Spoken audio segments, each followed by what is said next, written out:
Hi hello welcome to Indian knowledge university. ఈరోజు current affair మరియు ఉద్యోగ సమాచారం చూసుకుంటే ప్రధానంగా అయితే మనకు చాలా విషయాలు రావడం జరిగింది.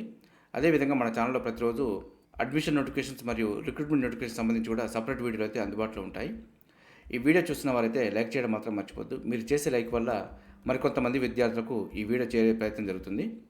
సో అదేవిధంగా మనకు వివరాల్లోకి వెళ్తే నేడు యూపీఎస్సీ చైర్మన్తో భేటీ అంటూ మనకైతే రావడం జరిగింది.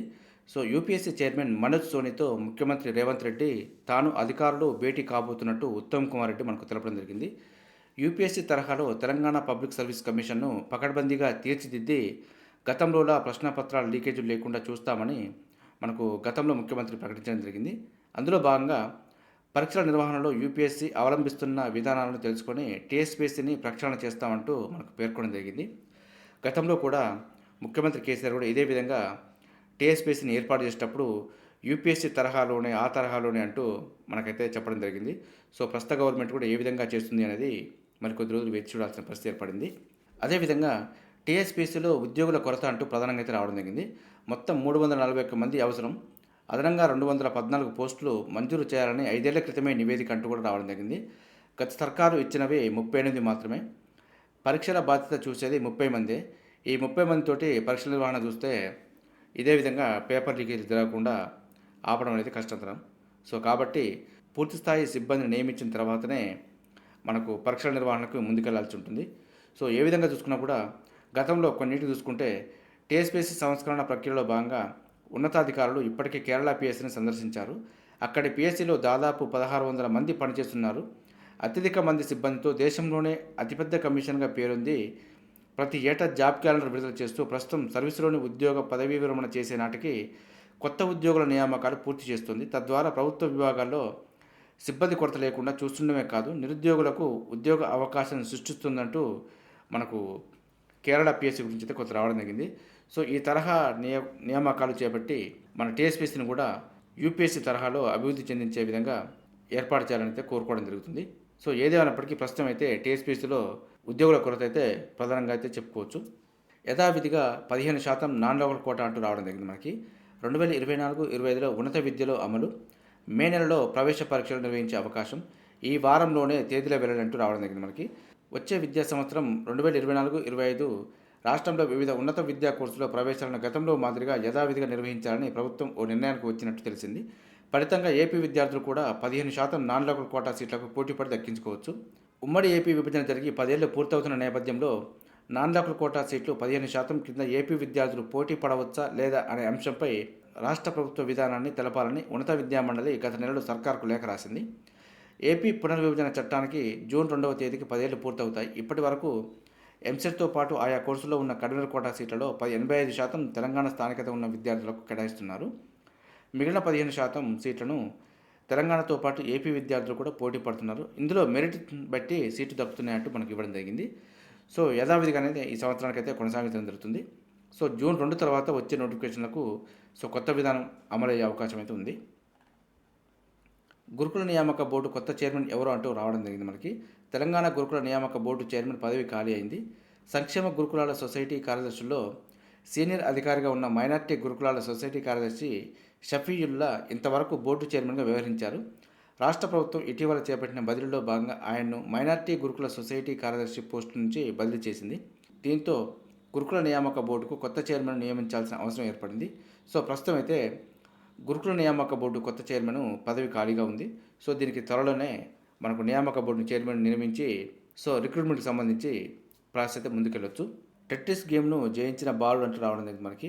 ప్రపంచవ్యాప్తంగా వీడియో గేమ్ ప్రియులకు చిరపరిచితమైన టెట్రిస్ గేమ్ను 13 ఏళ్ల అమెరికన్ టీనేజర్ ఎట్టకేలకు మొత్తం పూర్తి చేశాడు. ఈ గేమ్ విడుదలైన దాదాపు 40 ఏళ్ల తర్వాత తొలిసారిగా 157వ లెవెల్ దాకా ఆడి చరిత్ర సృష్టించాడంటూ మనకు రావడం జరిగింది. ఇతను ఒక్లహామాకు చెందిన ఈ బుల్లోడి పేరు విల్లిస్ గిబ్సన్ అంటూ మనకు రావడం జరిగింది. ఇదైతే ఒక చరిత్రగా చెప్పుకోవచ్చు. అదేవిధంగా మరో పాయింట్ చూసుకుంటే ఐబీ పోస్టుల్లో ఎస్సీ ఎస్టీలకు ఫీజు మినహాయింపు ఇవ్వకపోవడంపై హైకోర్టు నోటీసులు అంటూ రావడం జరిగింది మనకి. ఇంటెలిజెన్స్ బ్యూరోలో పోస్టుల భర్తీకి చేపట్టే రాత పరీక్షలకు ఎస్సీ ఎస్టీలకు ఫీజు మినహాయింపు ఇవ్వకపోవడంపై కేంద్రానికి ఇంటెలిజెన్స్ బ్యూరో డైరెక్టర్లకు హైకోర్టు నోటీసులు జారీ చేసింది. సో ఇది మనకు ఐబీ పోస్టులో ఎస్సీ ఎస్టీలకు ఫీజు మినహాయింపు ఇవ్వకపోవడంపై హైకోర్టు అయితే నోటీసులు ఇచ్చింది. లక్షద్వీప్లో మోదీ సాహసం స్నార్కెలింగ్ చేసినట్టు వెల్లడించిన ప్రధాని అంటూ రావడం జరిగింది మనకి. లక్షద్వీప్లో మంగళ బుధవారంలో పర్యటించిన ప్రధాని మోదీ అక్కడి దీవుల్లో ప్రకృతి అందాలను ఆస్వాదించారు. సముద్ర ఒడ్డున కూర్చుని కొంతసేపు సేద తీరారు. అంతేకాదు సముద్రంలో స్నార్కెలింగ్ అంటే సాహసంతో కూడిన స్విమ్మింగ్ కూడా చేశారంటూ మనకు ఇవ్వడం జరిగింది. మనకు స్నార్కెలింగ్ అంటే సముద్రంలో చేసే ఓ తరహా డైవింగ్ లాంటిది. స్నార్కెల్ అనే ట్యూబ్ డైవింగ్ మాస్క్ను ముఖానికి ధరించి సముద్రం లోపల ఈత కొడతారు. ఈ స్నార్కెలింగ్తో సముద్ర గర్భంలో పర్యావరణాన్ని, జీవరాశులను అన్వేషించవచ్చు అంటూ మనకు ఇవ్వడం జరిగింది. సో కరెంట్ అఫైర్లో భాగంగా కానీ సైన్స్ అండ్ టెక్నాలజీ కానీ స్నార్కెలింగ్ అంటే ఏంటి అని చెప్పి అడిగే అవకాశం ఉంది. సో కాబట్టి గుర్తుంచుకునే ప్రయత్నం చేయండి. మరో పాయింట్ తీసుకుంటే 140 కిలోమీటర్ల వేగం వద్ద విజయవంతమైన కవచ్ పరీక్ష అంటూ రావడం జరిగింది. ఇక 160 కిలోమీటర్లపై రైల్వే దృష్టి.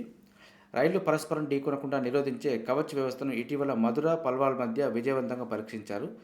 దక్షిణ మధ్య రైల్వేలోని 3 మార్గాల్లో ఇదివరకు దీనిని ప్రవేశపెట్టినప్పుడు గరిష్టంగా గంటకు 130 కిలోమీటర్ల వేగంతో నడిచే రైళ్లలో ఎలా పనిచేస్తుందో చూశారు. ఇప్పుడు 140 కిలోమీటర్ల వేగంతో ఉత్తర మధ్య రైల్వేలోని ఆగ్రా డివిజన్లో పరీక్షించగా అది విజయవంతమైందంటూ మనకి ఇవ్వడం జరిగింది. ఇక 160 కిలోమీటర్ల వేగంపై దృష్టి పెడతామంటూ రైల్వే వర్గాలు వెల్లడించాయి. కాబట్టి మనకు 140 కిలోమీటర్ల వేగాన్ని ఎక్కడ పరీక్షించారు, అదేవిధంగా ఇప్పుడు 160 కిలోమీటర్ల వేగాన్ని ఎక్కడ పరీక్షించబోతున్నారనే విషయాలు కూడా గుర్తుంచుకోవాలి మీరు. అయితే ఈ 160 కిలోమీటర్ల వేగాన్ని ఢిల్లీ మరియు ఆగ్రా మధ్య ఈ వేగంతో నడిపేందుకు వీలుందని, మిగిలిన దేశమంతటా రైళ్లు గరిష్టంగా 130 కిలోమీటర్ల వేగంతో నడుస్తున్నాయని చెప్పి మనకు ఇవ్వడం జరిగింది. కాబట్టి ఈ విషయాన్ని గుర్తుంచుకోండి. వందే భారత్ వంటి రైళ్లను గంటకు 160 కిలోమీటర్ల వేగంతోనూ నడిపేందుకు వీలుండడం వల్ల ఇప్పుడు 130 కిలోమీటర్లకు మించిన వేగంపై సామర్థ్య పరీక్షలు అవసరమని పేర్కొన్నాయి. ఇది మనకు 140 కిలోమీటర్ల వేగం వద్ద విజయవంతమైన కవచ పరీక్ష గురించి కొంత సమాచారం. అదేవిధంగా జాతీయ విత్తన అభివృద్ధి సంస్థ సీఎండీగా కేశవులు అంటూ రావడం జరిగింది. కేంద్ర ప్రభుత్వ నియామకం. తెలంగాణ విత్తన అభివృద్ధి సంస్థ విత్తన ధృవీకరణ సంస్థల సంచాలకుడు కె కేశవులు జాతీయ విత్తన అభివృద్ధి సంస్థ చైర్మన్, మేనేజింగ్ డైరెక్టర్గా నియమితులయ్యారు. కేంద్ర వ్యవసాయ రైతు సంక్షేమ శాఖకు చెందిన కేంద్ర ఉన్నత స్థాయి కమిటీ 10 మంది పేర్లను పరిశీలించి కేశవులు పేరును ప్రతిపాదించినట్టు మనకు ఇవ్వడం జరిగింది. ఇది మనకు జాతీయ విత్తన అభివృద్ధి సంస్థ సీఎండీగా కేశవులకు నియామకం సంబంధించి. అదేవిధంగా బీసీ స్టడీ సర్కిల్ ఆధ్వర్యంలో గ్రూప్స్కు ఫౌండేషన్ కోర్సు అంటూ రావడం జరిగింది. మనకు రాష్ట్రంలోని 12 బీసీ స్టడీ సర్కిల్ ఆధ్వర్యంలో ఫిబ్రవరి 1 నుంచి గ్రూప్ 1, 2, 3, 4 పరీక్షల కోసం ఉచిత ఫౌండేషన్ కోర్సు అందించనున్నారు. అర్హులైన అభ్యర్థులు ఈ నెల 8 నుంచి 20 వరకు ఆన్లైన్లో దరఖాస్తు చేసుకోవాలి. కుటుంబ వార్షిక ఆదాయం మాత్రం 5 లక్షల లోపు ఉండాలి. అదేవిధంగా డిగ్రీలో మెరిట్ ప్రతిపాదికన అడ్మిషన్స్ ఇవ్వడం జరుగుతుందంటూ మనకు ఇవ్వడం జరిగింది. ఇక ప్రధానంగా చూసుకుంటే 13 ప్రశ్నలను నిపుణుల కమిటీకి నివేదించాలంటూ మనకు రావడం జరిగింది. సో వారి నిర్ణయానికి కట్టుబడి ఉండాలి. సివిల్ కానిస్టేబుల్ పోస్టుల నియామకంపై హైకోర్టు ఆదేశం. ఇది ఎన్ని నెలల వాదన తర్వాత మళ్ళీ మొదలుకొచ్చిందని చెప్పుకోవచ్చు మనం. ఎందుకంటే కోర్టు తీర్పు ఇటు టీఎస్ఎల్పిఆర్పి బోర్డుకు కానీ ఇటు పిటిషనర్లకు కానీ ఎవరికి ఏ తీర్పు ఇవ్వకుండా ఒక కమిటీని నియమించి కమిటీ యొక్క నిర్ణయమే ఫైనల్ అంటూ ఈరోజు పేర్కొనడం జరిగింది. ఇదే కమిటీని మనకు గతంలోనే వేసి ఉంటే ఇంత కాలయాపన అయితే జరిగి ఉండకపోవచ్చు, నిరుద్యోగులకైతే ఇంత మానసిక వేదన జరిగి ఉండకపోవచ్చు. సో ఏదైనప్పటికీ ఇప్పటికైనా మనకు ఒక ఫైనల్గా కమిటీని ఏర్పాటు చేసి 4 ప్రశ్నలతో పాటు వివాదంలో ఉన్న 9 ప్రశ్నలు కూడా యాడ్ చేస్తూ మొత్తం 13 ప్రశ్నలను నిపుణుల కమిటీ విచారించి ఫైనల్గా కలపడమా తీసేయడమా అనేది చేసి ఫైనల్గా వారి యొక్క రిపోర్టు ఆధారంగానే మనకు ఫైనల్ రిక్రూట్మెంట్ జరుగుతుంది. అదేవిధంగా ఇందులో ఏదైనా మార్పులు జరిగితే మాత్రం రిజల్ట్ను రీషెడ్యూల్ చేయడం జరుగుతుంది. ఇందులో ఎలాంటి మార్పు లేకపోతే మాత్రం ఇదే రిజల్ట్ని ఫైనల్ చేసే అవకాశం ఉంది. సో ఏదైనప్పటికీ 13 క్వశ్చన్లలో వివాదం ఉంది కాబట్టి ఇందులో ఎంతో కొంత అయితే మార్పు జరిగే అవకాశం ఉంది. సో కాబట్టి ఫలితాలు ఖచ్చితంగా తారుమారయ్యే అవకాశం ఉంది. సో ఈ విషయాన్ని దృష్టిలో పెట్టుకొని అభ్యర్థులు అయితే ఎలాంటి నిరుత్సాహానికి అయితే గురి కావద్దు. సో ఏది జరిగినా కూడా మన మంచిగా అనుకుంటూ మీ ప్రిపరేషన్ అయితే కొనసాగించే ప్రయత్నం చేయండి. అదేవిధంగా నౌకాదళ ఉప అధిపతిగా వైస్ అడ్మిరల్ త్రిపాఠి, భారత నౌకాదళ ఉప అధిపతిగా వైస్ అడ్మిరల్ దినేష్ కే త్రిపాఠి నియమితులయ్యారు. ఇప్పటి వరకు ఆ పదవిలో ఉన్న వైస్ అడ్మిరల్ సంజయ్ జై సింగ్ కీలకమైన పశ్చిమ నౌకాదళ కమాండ్కు ఫ్లాగ్ ఆఫీసర్ కమాండింగ్ ఇన్ చీఫ్గా వెళ్ళనున్నారంటూ మనకు రావడం జరిగింది. ఇది మనకు నౌకాదళ ఉప అధిపతిగా వైస్ అడ్మిరల్ త్రిపాఠి గురించి కొంత సమాచారం. సో ఎప్పుడైనా సరే మనకు ఒక అధిపతిగా నియమించినప్పుడు అధిపతి యొక్క పేరు కాకుండా అతను వచ్చిన సంస్థ నుంచి గుర్తుపెట్టుకోవాలి. అదేవిధంగా ఇక్కడ ఉన్న అధిపతి ఎక్కడికి ట్రాన్స్ఫర్ అయ్యాడు అనే విషయాన్ని కూడా మనం గుర్తుపెట్టుకోవాలి. ఈ కరెంట్ అఫైర్లో ప్రధానంగా అయితే ఈ 3 పాయింట్లను చూసుకోవాలి. సో ఎవరు అధిపతి అనే విషయాన్ని అక్కడ గుర్తుపెట్టుకుంటే అతను ఎక్కడి నుంచి వచ్చాడని చెప్పి అడిగే అవకాశం ఉంది. సో అదేవిధంగా ఇక్కడున్న అధిపతి ఎక్కడికి వెళ్ళాడని కూడా అడిగే అవకాశం ఉంది. కాబట్టి కరెంట్ అఫైర్స్ చదువుతున్నప్పుడు ప్రతి కోణం నుంచి అబ్జర్వ్ చేసుకుంటూ ప్రిపేర్ అవ్వాలి. అదేవిధంగా మరో పాయింట్ చూసుకుంటే ఫోర్బ్స్ మ్యాగజైన్ 15 మందితో విడుదల చేసిన 17వ ఆసియా దాతృత్వ హీరోల జాబితాలో చోటు దక్కించుకున్న ముగ్గురు భారతీయులు ఎవరు అంటూ రావడం జరిగింది మనకి.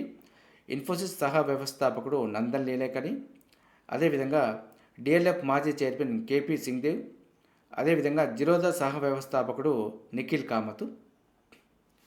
మరో పాయింట్ చూసుకుంటే వ్యవసాయ ప్రయోజనాల కోసం రైతులకు డ్రోన్లను అద్దెకు ఇచ్చేందుకు ప్రవేశపెట్టిన ఏ పథకాన్ని ప్రధాని మోదీ ఇటీవల ప్రారంభించారంటూ ఇవ్వడం జరిగింది. ఇదైతే మనకు డ్రోన్ దీదీ యోజన్. మరో పాయింట్ తీసుకుంటే భారత స్థూల దేశీయోత్పత్తి వృద్ధి రేటు 2023-24 ఆర్థిక సంవత్సరం సెప్టెంబర్తో ముగిసిన రెండో త్రైమాసికంలో ఎంత శాతంగా నమోదైంది? ఇదైతే మనకు 7.6%. మరో పాయింట్ తీసుకుంటే 2024 T20 ప్రపంచ కప్నకు అర్హత సాధించిన 2 ఆఫ్రికా దేశాలు ఏవి? ఇవైతే మనకు నమీబియా మరియు ఉగాండా. ఎంప్లాయ్మెంట్ సంబంధించి చూసుకుంటే బ్యూరో ఆఫ్ ఇండియన్ స్టాండర్డ్ నుంచి 107 పోస్టులకు సంబంధించి నోటిఫికేషన్ రావడం జరిగింది. దీనికి ఆన్లైన్ దరఖాస్తుకు చివరి తేదీ జనవరి 19 వరకు ఉంది. పూర్తి సమాచారం కోసం అయితే మనకు bis.gov.in అఫీషియల్ వెబ్సైట్ చెక్ చేసుకోవచ్చు. ఇది ఈరోజు సంబంధించి కరెంట్ అఫైర్ మరియు విద్యా ఉద్యోగ సమాచారం. ఇదే విధంగా మన ఛానల్లో ప్రతిరోజు మార్నింగ్ అయితే రావడం జరుగుతుంది. వీటితో పాటు అడ్మిషన్ నోటిఫికేషన్స్ మరియు రిక్రూట్మెంట్ నోటిఫికేషన్స్ సంబంధించి కూడా అప్డేట్ సమాచారం మన ఛానల్లో అందుబాటులో ఉంటుంది. మన ఛానల్ చూసిన వారైతే సబ్స్క్రైబ్ చేసుకొని ఫాలో అవుతూ ఉండండి. ఈ వీడియో నచ్చితే లైక్ చేయండి, షేర్ చేయండి. సబ్స్క్రైబ్ చేసుకోవడం మాత్రం మర్చిపోద్దు. Have a nice day.